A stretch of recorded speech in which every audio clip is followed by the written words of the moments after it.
now to talk about your health. You know, brain tumors are in the news right now after Senator John McCain was diagnosed just weeks ago. That diagnosis used to be a death sentence, but the evolution of brain surgery over the past 3 decades has given patients new hope. And here to tell us more about it is Abrazo neurosurgeon Marsella. He's going to tell us more. Thanks so much for coming on today. Thank you for having me here. It's amazing the technology that we've seen. What would you say are the advancements in brain surgery that are really helping patients today? There is a lot of technology going on today.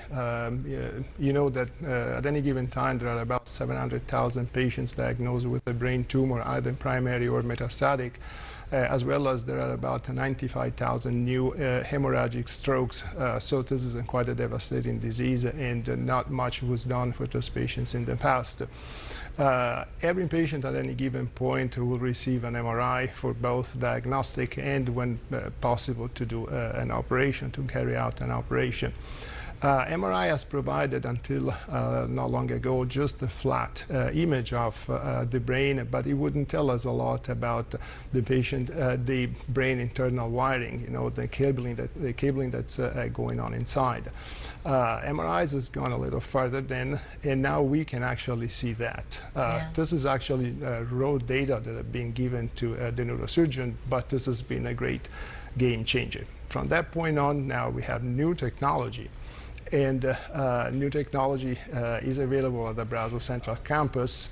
And the Abrazo Central Campus is the first hospital in Arizona with this technology. It really is amazing. We were talking about this because Abrazo Central Campus is one of the first hospitals in Arizona, the actual first to use some of these revolutionary technologies you were talking about.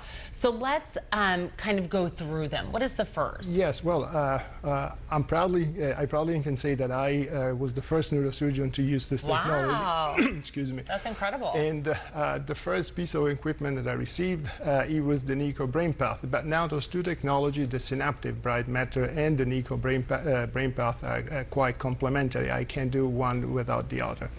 Essentially, the synaptive software allows me to recreate a three-dimensional vision of the inside wiring of the brain, and all the way down to the lesion. So I can identify a safe tract, basically a roadmap that goes from the surface of the brain deep to this lesion. And then once I identify this, then I can take the patient to surgery and place the little port that you see on the image through those white matter fibers without creating any damage.